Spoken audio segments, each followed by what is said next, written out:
जाना है निकलना भी है ना। प्रारंभ करिए ना, प्रारंभ तो कर दिए, ये है ना माइक इधर आ भाई। वो नहीं काम कर रहा है, वो नहीं काम कर रहा है। वो डिब्बा ले लेंगे, ये ले लीजिए ना, इससे काम करेगा ये काम। इधर आ भैया आप इधर आइए। इसको तो ऑन कर सकते हो, फिर उधर नहीं आएगा, उधर नहीं आएगा। बता दो यार, कर दो।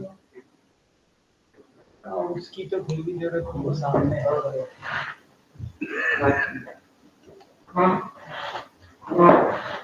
ऐसा तो नहीं आप लोग जो जो लगा हुआ सब में आना चाहिए। आज बहुत मशीन आ गई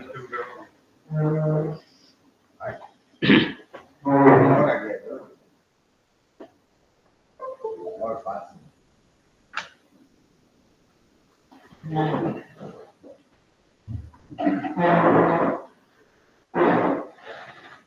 अनन्तधर्मणस्तत्त्वम् पश्यन्ति प्रत्यगात्मनः अनेकान्तमयी मूर्तिः नित्यमेव प्रकाशिताम् धम्मो मङ्गलमुत्कृष्टम् अहिंसा संयमो तपो देवावीतं नमस्सन्ति जस्धम्मे सयामणो। आज हम सभी के लिए अत्यंत सौभाग्य का अवसर है कि आज इस नवीन व्याख्यानमाला के अंतर्गत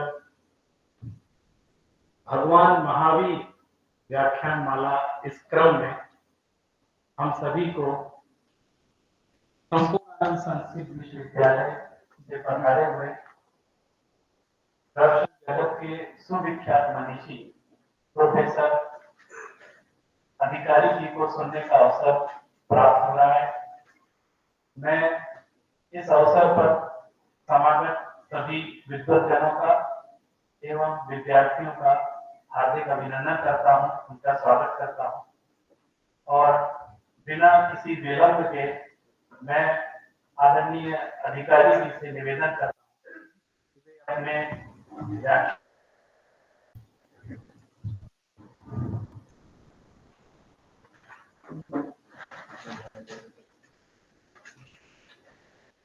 अनंत विज्ञानमतीत दोष मबाध्य सिद्धांत ममर्त्य पूज्यम श्रीवर्धमानं जिनमाप्त मुख्यम स्वयंभुवमहं यतिष्ठे। इस परम पवित्र अवसर पर अध्यक्ष के रूप में विराजमान प्रोफेसर वीर सागर जैन जी एवं प्रोफेसर अनेकांत जैन जी, क्योंकि हम चाहते थे कि आपके समक्ष ही जो है दिल्ली बोली में कुछ हो, ये मेरी आंतरिक इच्छा थी। तो ये पूर्ण हुई। ये भगवान महावीर की कृपा है।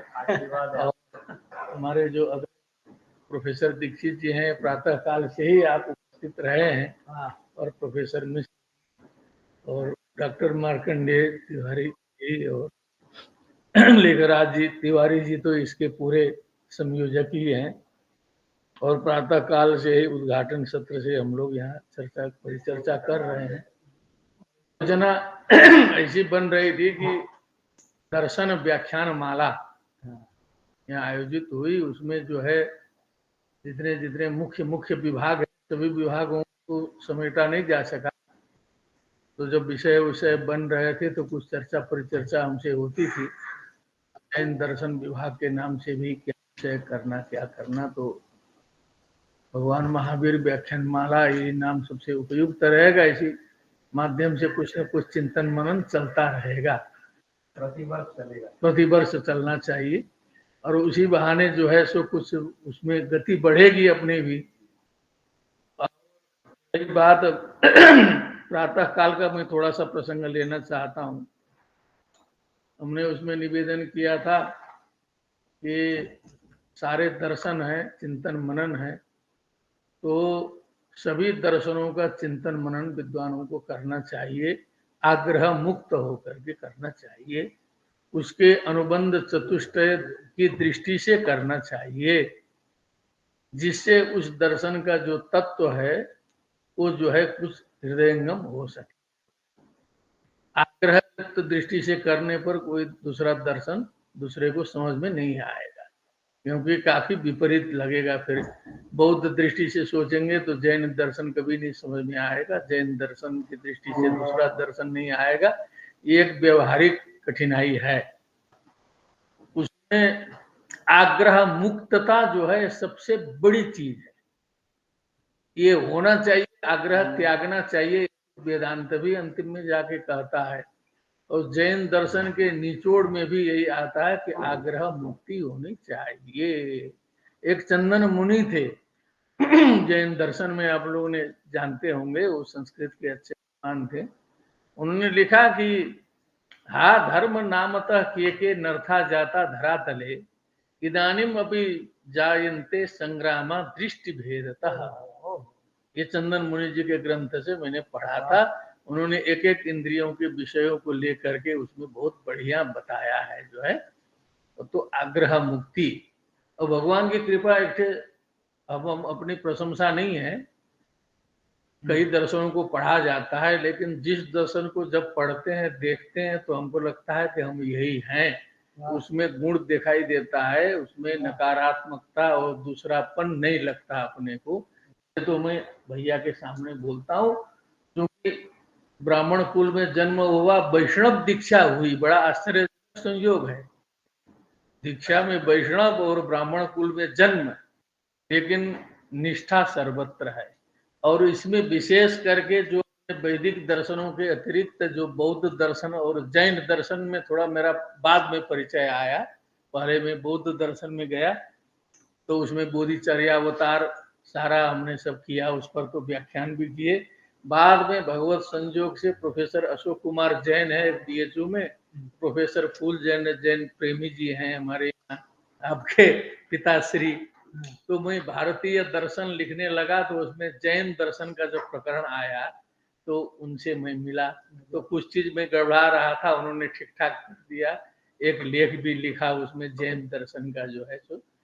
तो धीरे धीरे फिर शादबाद मंजरी के माध्यम से मेरा उसमें प्रवेश हुआ, बढ़ते गया, बहुत इसमें आनंद आया। तो ये जो अनेकांत तो हमारे सामने बैठे हैं, मैंने लड़ाई कब होती है कि बस यद मतम मया स्वीक्रियते यद अहम स्वीकरोमि तदेव सत्यम अन्यत सर्वम मिथ्या, यही ना है। ब्रह्म सत्यम जगन मिथ्या हो, चाहे किसी भी दर्शन का कुछ भी हो, बस यही है। तो जैन दर्शन ने समझाया सबसे पहले कि ऐसे इस विशाल भूखंड में, विशाल ब्रह्मांड में, अनंत सृष्टि में एक छोटे से जीव का जो छोटा सा दिमाग है वो इस तरह से आगे के तत्व को ठोक दे, ये कहानी से उचित होगा। क्योंकि अनंत धर्मकम वस्तु है, इसमें कई संभावनाएं रहती हैं। इधर से वो तो अलग दिखाई देगा। हाथी की कहानी हम लोग बस सब जगह पढ़ाई देती है। उन्होंने हाथी देखा तो जो है कई प्रकार से हाथी की व्याख्या कर डाली। बाद में हाथी का वस्तु तो स्वरूप क्या है, ये जैन दर्शन है, आपने भी बचपन में पढ़ी होगी हाथी की कहानी, ये जैन से आया है और उसका उदाहरण दिया गया, तो ये हमने पढ़ा। लेकिन वही चीज जो है इसमें कहा कि ये अनेकांतवाद इसी इसका मूल और अनंत धर्मकम वस्तु से ये जुड़ा है। और उत्पादव्य द्रव्यम सत, सत की परिभाषाएं तो बहुत हैं। सत की परिभाषाएं जो है त्रिकालाबाध्यम सत है, वो है। लेकिन जैन दर्शन में उत्पादव्य द्रव्यम सत, माने उत्पाद है, उसका नाश हो रहा है और उसमें ध्रुवता भी है, तभी तो उसका बोध होता है। कोई चीज ध्रुव न रहे तो उसका बोध ही न हो। ये सत का स्वरूप मान करके ये दार्शनिक पक्ष है। जैन दर्शन के जो मैं अपनी मोटी बुद्धि के अनुसार से दो पक्ष से विचार करना चाहिए, एक उसका आचार पक्ष, व्यवहार पक्ष, एक दार्शनिक पक्ष। दार्शनिक पक्ष तो हमको तब शुरू हुआ जब ये खंडन मंडन की प्रक्रिया चली होगी, तो आचार्यों को लगा कि सुरक्षा के लिए जो है जैसे हवाई सेना जरूरी होती है, वैसे ये खंडन मंडन भी जरूरी है। ये मजबूरी में जो है शास्त्रार्थ शुरू करना पड़ा होगा, नहीं तो भगवान महावीर, भगवान ऋषभदेव आदि को ये सब शास्त्रार्थ अभिष्ट नहीं था। लेकिन चूंकि जो बाजार में है तो बिना शास्त्रार्थ के रहना नहीं है, तो इस शास्त्रार्थ की परंपरा भी बहुत भी शुरू हुई है। और हमको तब बड़ा आनंद आया इसमें देखा कि कई ग्रंथ इसमें संस्कृत भाषा में लिखे गए हैं, क्योंकि हम थोड़ा संस्कृत के प्रचारक रहे शुरू से ही जो है। ज्ञातवान मंजरी तो एक चीज है, और भी गुम्मट सार और द्रव्य संग्रह अपने कोर्स में रखा है। जब तुलनात्मक धर्म दर्शन विभाग में जो कोर्स बनने लगा, सेमेस्टर जो बना है, तो द्रव्य संग्रह एक ग्रंथ है, वो प्राकृत हिंदी सब मिला हुआ है, वो निचोड़ है। हाँ। तो हमने कहा उस ग्रंथ को हमने जो है दर्शन विभाग में एक पेपर जो है जैन दर्शन रखा है, यतीन्द्र मत दीपिका भी रखा। देखिए हमारे मित्र आ गए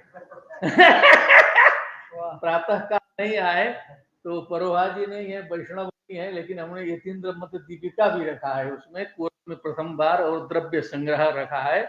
जैन जी से किताब प्राप्त करके उसको पढ़ते हैं तो एक एक पदार्थों का विवेचन उसमें किया जाता है। तो मिला जुला के ऐसा है कि जैन दर्शन परम उपादेय है। जैन का जो आचार पक्ष है वो मानव जगत के लिए बहुत उपादेय है। पहली बात तो ये, इसको हमने पाया है, उसमें इसका अनुभव किया, क्योंकि अहिंसा का जो सिद्धांत है, जितना गंभीरता से अहिंसा पर जैन दर्शन में विचार किया गया है उतना शायद अन्यत्र नहीं है, ऐसा मेरा विचार है। क्योंकि जो योग दर्शन देखने पर जो है हमको एकदम वो जैन दर्शन का पूरा उसमें दिखाई देता है। और जो प्राचीन नवीन जो भी हो, भगवान जाने, वो शास्त्रार्थ करें करने लोग वाले लोग, लेकिन पूरी साम्यता उसमें समानता दिखाई देती है।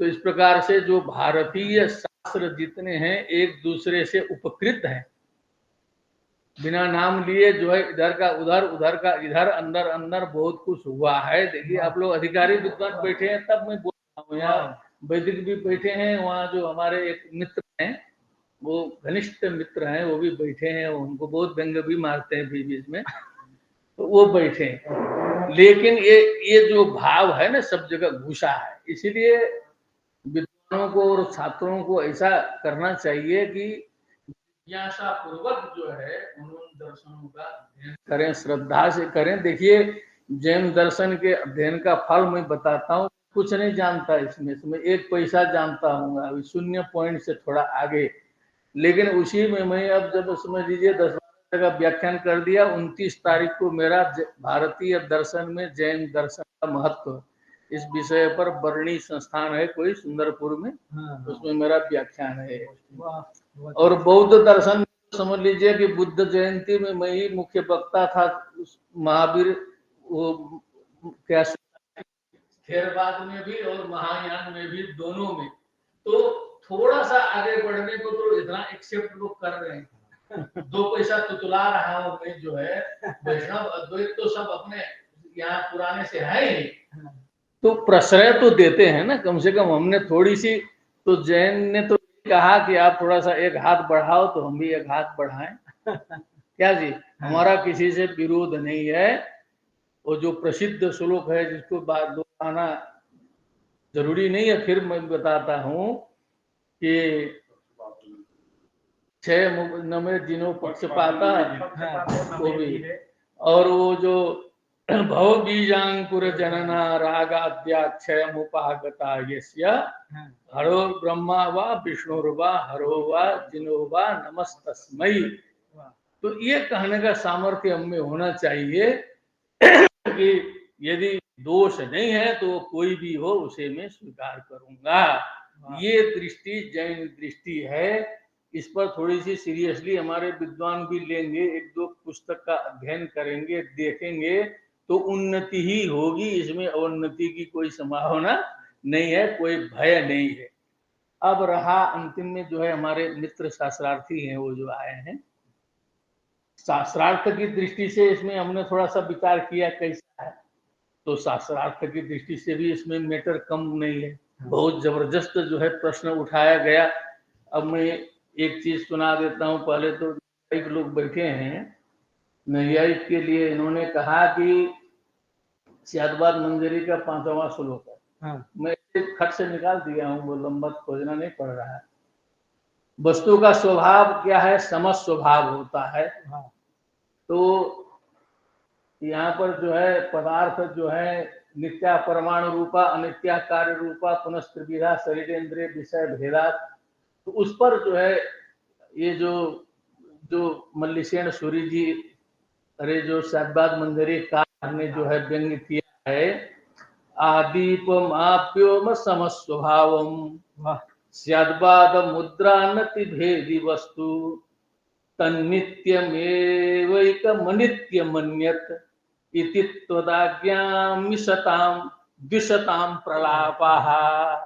ये आपकी आज्ञा को न मानने वाले लोगों के प्रलाप है कि एक ही पदार्थ में जो है किसी को कहते हैं नित्य या तो अनित्य, या तो नित्य होगा या तो अनित्य होगा। तो इस प्रकार की शंका उठा करके इन्होंने तो शास्त्र की महत्ता को और चिंतन करने वाले को और आगे बढ़ाया ना, क्योंकि दूसरा भी इसका जवाब दिया होगा जरूर। मैं कोई नहीं कह सकता कि जवाब नहीं है, इसका जवाब देते होंगे। तो और शास्त्र में इसका जो है सो चिंतन बढ़ेगा और आगे चिंतन मनन होगा। अब एक सांख्य का मैं आपको दिखाना चाहता हूँ, क्योंकि एक बड़ा पंचांग और लाया हूँ तो उसको मैं खोल नहीं पाऊंगा। हम इसी से छोटे से काम करा लेंगे आज का, क्योंकि और बड़ा वाला भी है, वो घंटों लगेगा उसका। तो लघु पंचांग है। तो ये लघु वाला दिखा रहे हैं। अब देखें, अब वेदांत के आप परम निष्णात विद्वान हैं, वेदांत के लिए जो है सांख्य ने समालोचना किया है। जो वेदांत के ग्रंथों में विचार आया है इस पर, लेकिन ऐसा नहीं सोचना कि उन लोग को मालूम नहीं है। वो क्या कह रहे हैं? माया सती चेद्वय तत्व सिद्धि, माया सती चेद्वय तत्व सिद्धि। अद्वैत सिद्धि करना है बिना माया का होगा भी नहीं, माया का होगा नहीं। और अथा सती हंत कुतः प्रपंच, यदि माया असती है तो कुतः प्रपंच, फिर ये प्रपंच कहाँ होगा? माया के बिना तो होगा ही। तो माया सत है कि असत है? अद्वैत सिद्धि में विचार आ रहा है, वही यहाँ आ रहा है। दूसरा देखिए, मायैव चेत अर्थ सहा च तत्किम, माया भी है और सारे अर्थों को जो है तो फैलाने वाली है। माता माता च बंध्या च भवेत परेशान, ये तो वैसी बात होगी कि माता भी है। अब इस पर जो है आगे फिर मल्लिसेन सूरी की 4 पेज की व्याख्या भी है, ऐसा ही नहीं है। और इसका जो संस्कृत है इतना ठोस है, कहीं इसमें लूजपना नहीं है, एकदम परिपक्व पाणिनीय संस्कृत है। मैंने 100% शुद्ध संस्कृत है, शास्त्रीय संस्कृत है। मल्लिसेन सूरी की व्याख्या, उसका हमने जितना समझा उतना अनुसंधान किया है। अब एक से सांख्य का देखा देते हैं, उसी को करके जो है फिर अन्य योग विवक्षेद सियादबाद मंजरी, सियादबाद मंजरी हेमचंद्र की, हेमचंद्र का। अब देखिए, अब हम लोग को तो कार में आते हैं, तो हम लोग को कहीं कहीं जो है तस्मात् ब्रह्मण आकाशा संभूता, आकाशात वायु, वायु अग्नि, ये सब है। और सांख्य दर्शन तो प्रकृति महांस ततो अहंकार, तस्मात् गणस्थ षोडशका, तस्मात् दपि षोडशकात् पंचभ्य पंचभूतानि। अब चुपचाप हम लोग स्वीकार करते हैं, ईश्वर का कहीं उल्लेख ही नहीं है। कहीं कहीं लोगों ने भागवत वगैरह में इधर उधर कहा ईश्वर का जोड़ा बड़ा, लेकिन सांख्य कारिका में तो कहीं उसका है नहीं चर्चा, उसकी जो है ईश्वर के। तो अब प्रकृति जड़ है, बुद्धि जड़ है और समझती वही है, और आत्मा जो है सो निष्क्रिय है, न पैदा होता है, न मरता है, न दुख में पड़ता है, कुछ नहीं होता है। तो ये सारा का सारा सिद्धांत है। क्योंकि हम लोग की परंपरा में है तो हम लोग को बड़ा अच्छा लगता है, कहीं नेगेटिव दिखाई नहीं देता है, क्योंकि हम लोग जब हैं जो पत्थर पूछते हैं वो पूछते हैं हम लोग तो भगवान दिखाई देते हैं ना, लेकिन दूसरा आदमी देखता है तो कहा ये क्या होता है भगवान पूजने वाला, वो तो हंसता है ना जिसके संस्कार में नहीं है, भूत परस्ती बोलता है। तो हम लोग के संस्कार में होने से कहीं हम लोग को शंका ही नहीं होती है कि ये भी हो सकता है, अपना चल रहा है। तो उस पर इन्होंने प्रश्न उठाया कि ये क्या है, उसी अन्य योग व्यवच्छेदी का चिदर्थ शून्याच बुद्धि, सब ग्रंथ आप लोग भी पढ़े होंगे, विद्वान लोग हैं, लेकिन हमने थोड़ा सा उसको 30 श्लोक हैं तो 4 विद्यार्थी अच्छे मिल गए थे तो चारों को रटा करके कंठ कर दिया। उन चारों विद्यार्थियों को सारे श्लोक रटा के कंठस्थ कर दिए, व्याख्या भी पढ़े उसकी पूरी। और वो श्यादबाद मंजरी रटने का प्रभाव था कि उसका बीएचयू में कहीं पीएचडी में हो ही नहीं रहा था। हमने कहा जाके अशोक जैन को कारिका सुना दो जाके, तो जाके सुनाया, उसका उन्होंने करा दिया। हमने कहा चेला है इसका करा दी, उसका पीएचडी में हो गया। तो कम से कम कल्याणों हो गया उसका, जीआरएफ है लड़का, बड़ा तेज है, बहुत अच्छा है। ये सांख्य पर आप देखिएगा कितना महीन है, जानना चाहिए। और क्या हमारा कोई है क्या, पैदा होते समय कोई दर्शन था क्या, पैदा होने के बाद के न सब हैं। चिदर्थ शून्याच जड़ाच बुद्धि, अभी तो मिश्रा जी ने हमारे कहा भी सुबह, आपने भी कहा पहले हम वेदांती, हमारे सिद्धांत में कहा जाता है ना सर, ये हमारे सिद्धांत में तुम्हारे सिद्धांत में क्या है, आपको भी सोचना पड़ेगा थोड़ा सा, मैं है कि नहीं? इस शास्त्र में ऐसा है, बोलिए न्याय दर्शन में ऐसा है, वेदांत दर्शन में ऐसा है, अब हमारे तुम्हारे आ जाता है तो फिर समस्या आ जाती है। तो चिदर्थ शून्य, देख कर चिदर्थ शून्याच जड़ाच बुद्धि शब्दात्म तन्मात्र च मंबरादि, अंबरादि शब्दादि तन्मात्रजम, मैंने शब्द स्पर्श रूप रस गंध से और सारा जो है पृथ्वी तेज वायु आकाश उत्पन्न हो गया। न बंध मोक्ष पुरुष से चेती, पुरुष तो आपका न बंधन में पड़ता है न मोक्ष होता है, तो काहे का प्रपंच जो है फैलाना है, मोक्ष जो है इतना बवाल क्यों? यह जड़े, बड़ा बढ़िया शब्द भी लगाया, ये जड़े न ग्रथितम विरोधी, इन जड़ों ने जो है कितना विरोधी बात नहीं लिखा, मैंने क्या कहा जाए, कहने के ऊपर का विरोधी बात जो है सब इन लोगों ने यहाँ लिख डाला है। अब इसकी जो व्याख्या हमने पढ़ी आचार्य शर्मा जी, जितना सांख्य दर्शन पढ़ने से आपको, आप सांख्य के विद्वान हैं, आप श्यादबाद मंजरी इसमें जो मल्लीशयन सूरी की इसकी टीका जरूर आप पढ़ लीजिए, और सांख्य कारिका का निचोड़ किसी ने लिखा है तो यही लिखा है, आपने देखा ही होगा जरूर, पूरा खींच करके सांख्य दर्शन पूरा का पूरा उसमें आया, उसमें से समझ में आ रहा है असली सांख्य दर्शन क्या है, कहीं गड़बड़ नहीं लिखा है, सही लिखा है। यह जड़ न ग्रथितम विरोधी, तो न्याय का हो ही गया, वेदांत का हो ही गया और सांख्य का हो गया। तो इसी तरह करते करते फिर जो है श्यादवाद मुद्रा नति भेदी वस्तु बोला कि समस्त वस्तु जो है श्यादवाद की जो राज मुद्रा है उसका अतिक्रमण कोई भी वस्तु नहीं करती है। श्यादवाद की राज मुद्रा श्याद अस्ति श्याद नस्ति, वो ऐसे हल्का फुल्का 7 सप्तभंगी नहीं है, क्योंकि श्यादवाद पर यदि व्याख्यान करना हो तो सारे दर्शनों को उसमें समेटा गया है। तो श्याद अस्ति क्या है, श्याद नास्ति क्या है, श्याद अस्ति से नास्ति क्या है, उसमें एक एक दर्शन का है। हमारे राधे श्याम द्विवेदी जी ने पूरा एक लेक्चर उसमें 1 घंटे का तैयार किया था कि किस दर्शन से कौन अस्तित्व जुड़ा हुआ है, तो उस पर मैं अभी कुछ तैयारी कर रहा हूँ, आगे जो है आप मौका देंगे तो जरूर उसमें करेंगे। तो इस प्रकार ये बुद्धि का समुद्रेक करने वाला, क्योंकि दार्शनिकों को तो वही खेती बाड़ी यही है, दिमागी है, तो ये बुद्धि विवेक को, ये वृद्धि को प्राप्त कराएगा। ये चीज थोड़ा सा ध्यान से देखेंगे, और एक चीज मैं दूर से दर्शन कराऊंगा, ये बोलूंगा नहीं मैं इस पर। मैं सोचा था कि अब लंबा मैच होगा तो ठीक से तैयारी करके मैं आया था। ये देखिए जैन दर्शनम, और जैनों ने जो जैन दर्शनम लिखा है तो उसमें तो हो सकता है कुछ गड़बड़ लिखा हो सकता है, अपना अपना सिद्धांत है।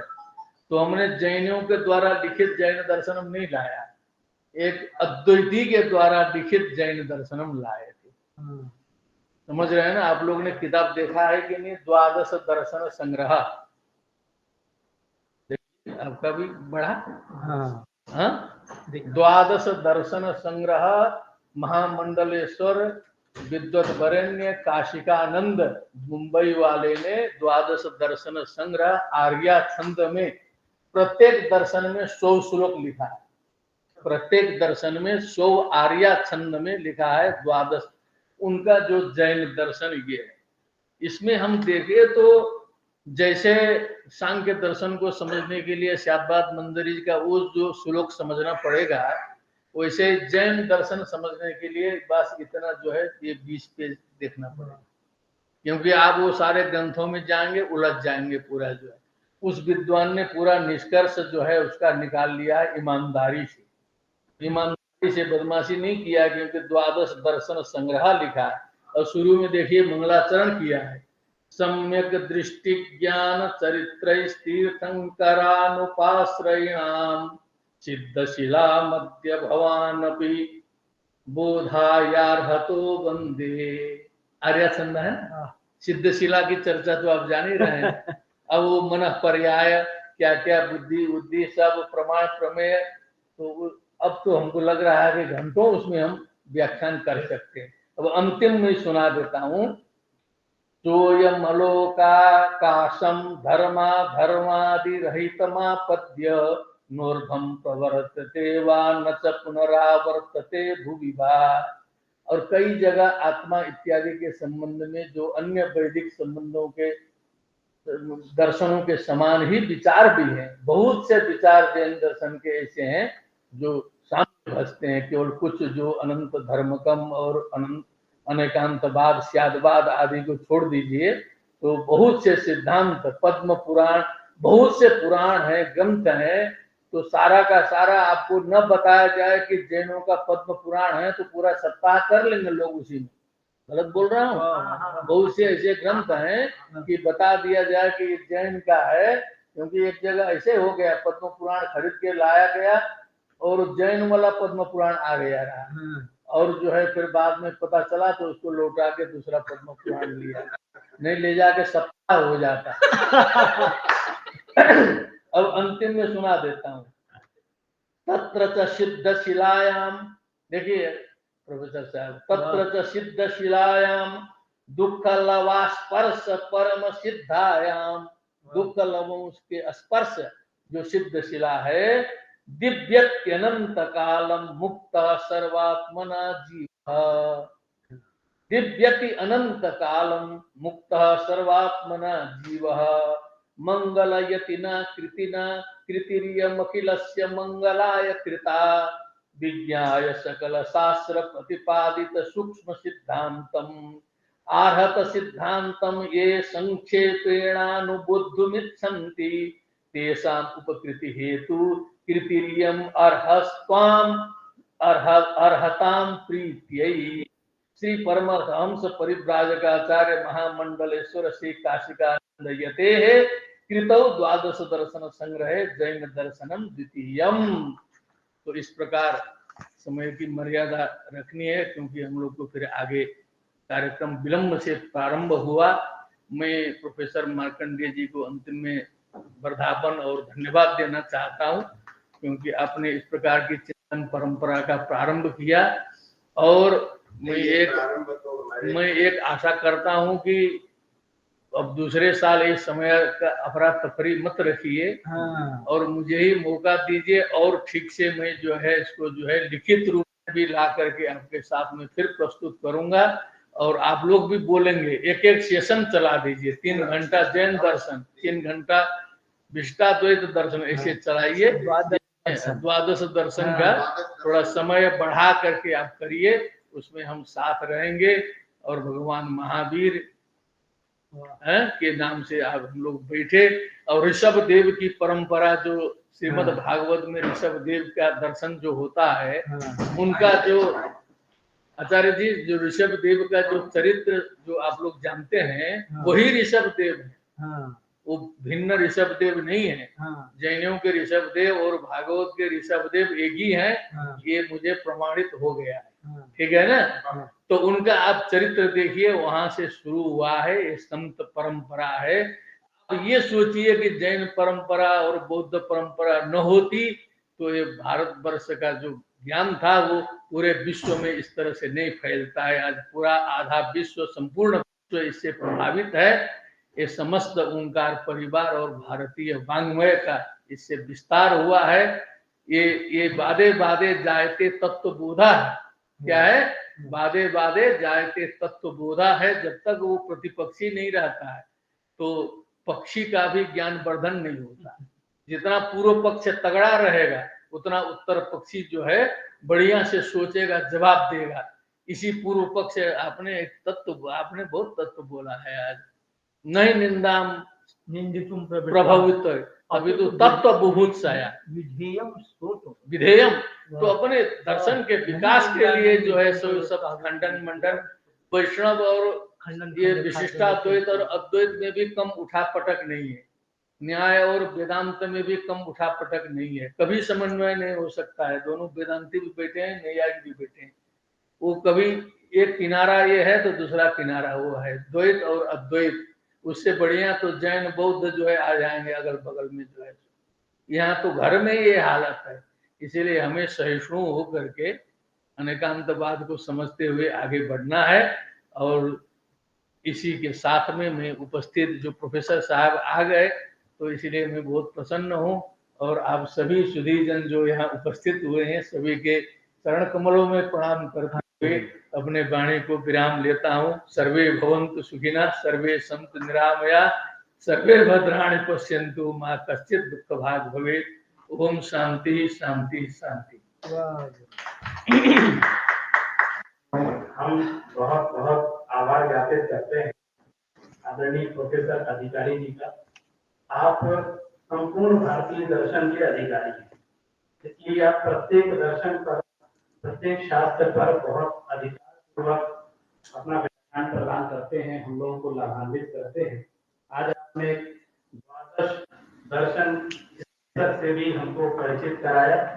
और मैं मार्कंडे जी से निवेदन करूंगा कि उसी ग्रंथ पर चलवाएं संग्रह ताकि संपूर्ण दर्शनों का ज्ञान विद्यार्थियों को हो सके।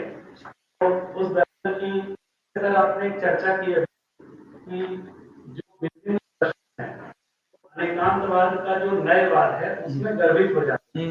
तो ऐसा जैनाचार्यों ने पग पग पर ये बात कही है। जो नैगमादि सप्त नय है तो नैगम नय में उन्होंने वैशेषिक दर्शन को गर्भित किया है, संग्रह नय में वेदांत दर्शन को गर्भित किया है, व्यवहार नय में चारवाक को लिया है, और शब्द नय में व्याकरण दर्शन को। इस तरह की विस्तारित चर्चा जैनाचार्यों ने संपूर्ण साहित्य में की है। आज के में माला के अंतर्गत अनेकांतवाद को लेकर आज बहुत सुंदर चर्चा हम सभी के समक्ष प्रस्तुत की। इसके लिए आपका हृदय से आभार व्यक्त करते हैं। और अंत में अध्यक्षीय उद्बोधन के लिए प्रोफेसर वीर सागर जी से कि अध्यक्षीय उद्बोधन प्रकाश करें।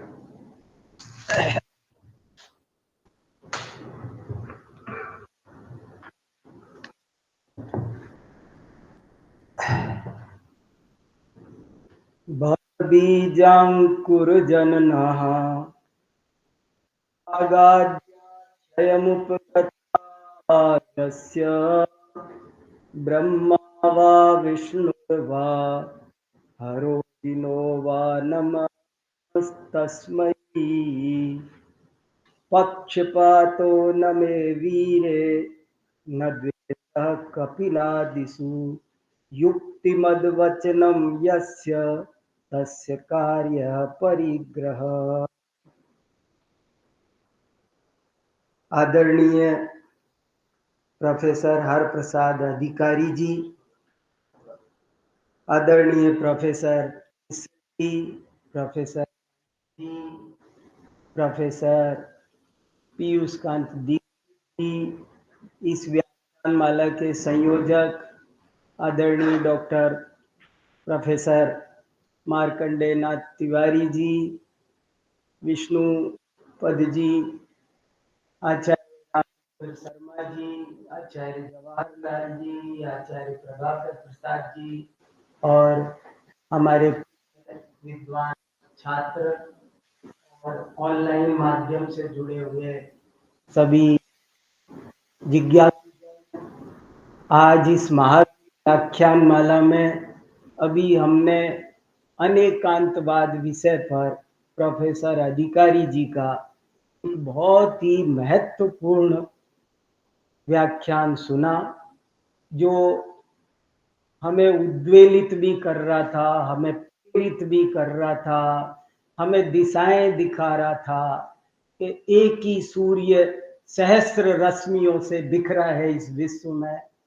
एक ही तत्व को कहने के अनेक दृष्टिकोण रहे और एक एक दृष्टिकोण को पकड़कर जब हमने उतने ही मात्र को पूर्ण समझा तो बहुत विवादों ने जन्म लिया, बहुत आग्रह, हमारा ज्ञान कर उल्टा बदल गया। प्रयास हमारा इस अनेकांत दृष्टिकोण को समझने से सफल हो सकता है और बहुत ही अनाग्रह भाव से मैं आज इतना गदगद हुआ। आदरणीय वक्ता जी के चरणों में मैं बहुत भक्ति से प्रणाम करता हूँ। जिस निर्लिप्तता से उन्होंने बातों को कही कि हमारा कोई दर्शन जन्म का है क्या, हम जब सत्य के उपासक हैं, सत्य के शोधी हैं, तो हमको किसकी चिंता है। और वास्तव में देखा जाए तो सभी दर्शन यथार्थ हैं, हमको उन्हें उस दृष्टि से देखना होगा, हमें समझना होगा। हम लोग ये जो समझ रहे हैं ना, बहुत बड़ी भारी गलती कर रहे हैं कि ये मेरा दर्शन है और ये तेरा दर्शन है। सारा का सारा विवाद यहाँ से होता है। मुझे ये समझना पड़ेगा कि न्याय दर्शन भी मेरा है, वैशेषिक दर्शन भी मेरा है, सांख्य दर्शन भी मेरा है, वेदांत दर्शन भी मेरा है, दर्शन भी मेरा है, बौद्ध भी, चारवाक भी।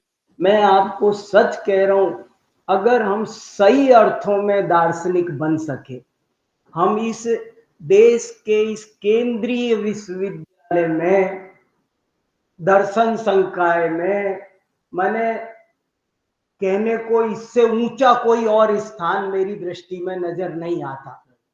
ऐसे उच्च स्थान पर हम दर्शन के पदों पर बैठ करके यदि हम सचमुच दार्शनिक बन सके, अपने को आग्रह मुक्त बनाकर चीजों को देखने की कोशिश करने लगे, तो हमको बड़ा भारी लाभ होगा, हमारा जीवन सफल होगा, हमें ये चीजें समझ में आएगी।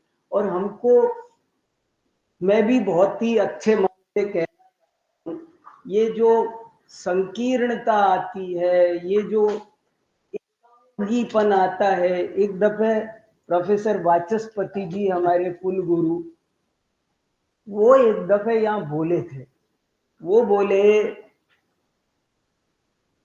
कि विकलांग, कोई विकलांग देखा देवी, तो कहने लगे विकलांग दो तरह के होते हैं। बोले एक शारीरिक विकलांग, एक मानसिक विकलांग, और शारीरिक विकलांग से ज्यादा खतरनाक होता है मानसिक विकलांग।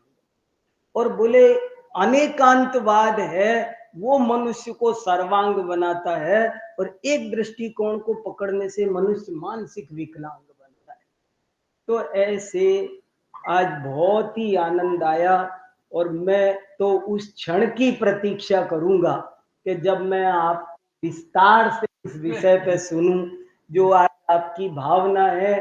अगर मेरे पल्ले में मैंने कोई जन्म में पुण्य किए होंगे तो वो फलीभूत होंगे, और मैं फिर से प्रार्थना करता हूं, भैया मुझे, हाँ, कैसे भी करके ये आज आपने द्वादश दर्शन संग्रह कहा, मैं चाहूंगा कि मैं उस पूरे को पढ़ूंगा, मैं प्रयत्न करूंगा, मैं सब दर्शन पढ़ूंगा।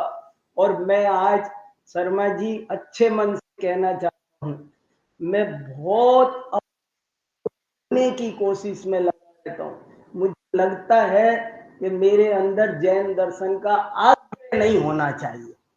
मैं सब दर्शनों को बहुत ईमानदारी से पढ़ना समझना चाहता हूँ। मुझे तो सत्य समझना है, मुझे क्या करना है, मुझे क्या करना है। तो है बताओ कितनी बढ़िया बात कही। हम जन्म से कौन लेके आए किसको? तो अगर हम सब अपने प्रति ईमानदार हो सके। मेरे गुरुजी भी मुझे कहते, मेरे गुरुजी हुक्मचंद भारेल आज 88 साल के हैं। वो हमेशा हमसे कहते हैं आप दूसरे के साथ बेईमानी कर सकते हो, अपने साथ बेईमानी नहीं कर पाओगे, करना भी मत। तुम्हें तो पता चलेगा ना मेरी समझ में नहीं आया तो पूर्व पक्ष को भी हम बहुत ईमानदारी से पढ़े। और उसी दृष्टि एक बात बड़ी गजब की आपने कही कि आप गड़बड़ करेंगे जब दूसरे के दृष्टि से पढ़ेंगे ना। तो मैंने चश्मा 4 नंबर का लगा है और आप आंखों से देखना है जिसके 2 नंबर का है, कैसे दिखेगा मुझे?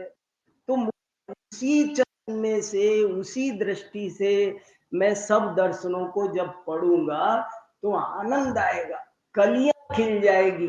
हाथी एक ही है और हम 6 दर्शन सारे के सारे उसी के पैर पूंछ पकड़ रहे हैं। सब मिल जाएंगे तो हमको गज दर्शन हो जाएगा। बड़ा सुंदर श्लोक है, परमागम जीवन निषिद्ध जात्यंद सिंधुर विधानम सकल नय विलसितानाम विरोध मथनम नमाम्यनेकांतम। ये सारा जो सिंधुर विवाद है, अंध गज न्याय है, वो हमारा इस अनेकांतवाद से सुलझ सकता है। कुछ नहीं है और सब मानते हैं, ऐसा कुछ भी नहीं है, सबको स्वीकृत है, इसमें कुछ अटपटा नहीं है। लगता है एकदम प्रथम दृष्टया ऐसा लगता है अरे ये क्या आया, वास्तव में ऐसा कुछ भी नहीं है। अरे हमारे जैन, बस 1 मिनट में पूरा करता हूँ, मैं भी बहुत गदगद हो गया हूँ।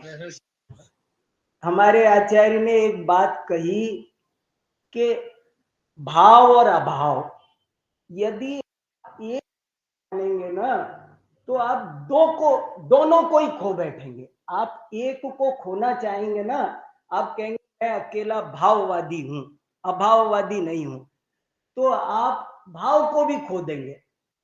बचेंगे तो दोनों बचेंगे। अभी कहा ना, जैसे मान लो मैं कहूं कि सब अभाव है, सब ना, तो प्रश्न है अभाव का भाव है या नहीं? प्रश्न भाई अभाववादी हूं तो अभाव है या नहीं? अभाव का तो भाव है या नहीं? आप अभाववादी हैं और मुझे समझा रहे हैं, तो मैं कहूंगा कि अच्छा ये बताओ कुछ नहीं है, अभाव है या नहीं? अभाव या नहीं? तो कब ना, और फिर आप समझा रहे हैं, मुझे समझा रहे हैं, तो आप हैं कि नहीं, मैं हूं कि नहीं, आप जिन प्रमाणों से समझा रहे हैं वो है कि नहीं, तो सर्वथा अभाववाद बनता नहीं है, सर्वथा भाववाद बनता नहीं है। ऐसे करके आज बहुत ही कहाँ लगाएंगे? हाँ कहाँ लगाएंगे? भाव होगा तभी लगाएंगे। तो आज आपने बहुत ही अनमोल उपहार दिया।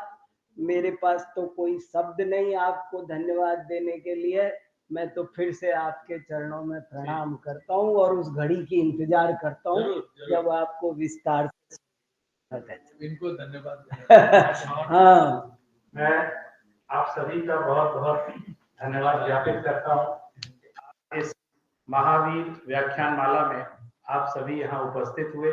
मैं विशेष रूप से हमारे मुख्य वक्ता प्रोफेसर हरप्रसाद अधिकारी जी का, हमारे अध्यक्ष महोदय प्रोफेसर वीर सागर जी का और बनारस से समागत प्रोफेसर राम पूजन पांडे जी का, प्रोफेसर सुधाकर मिश्र जी का और हमारे विश्वविद्यालय के ही हमारे न्याय विभाग के आचार्य प्रोफेसर पीयूष कांत दीक्षित जी, professor Jawaharlal ji, professor Prabhakar ji, professor Ramchandra ji एवं हमारे इस व्याख्यानमाला के संपूर्ण व्याख्यानमाला के महासंयोजक प्रोफेसर मार्कंडेय नाथ तिवारी जी, प्रोफेसर विष्णुपद जी और हमारे अन्य अध्यापक गण एवं विद्यार्थीगण, मैं आप सभी ने मनोयोग पूर्वक यहाँ पर व्याख्यान को सुना, इसमें सहभागिता दी, इसके लिए मैं आप सभी को हृदय से धन्यवाद देता हूँ। बहुत बहुत धन्यवाद। सर्वे भवन्तु सुखिनः, सर्वे सन्तु निरामयाः, सर्वे भद्राणि पश्यन्तु मा कश्चित् दुःखभाग् भवेत्। ओम शांति।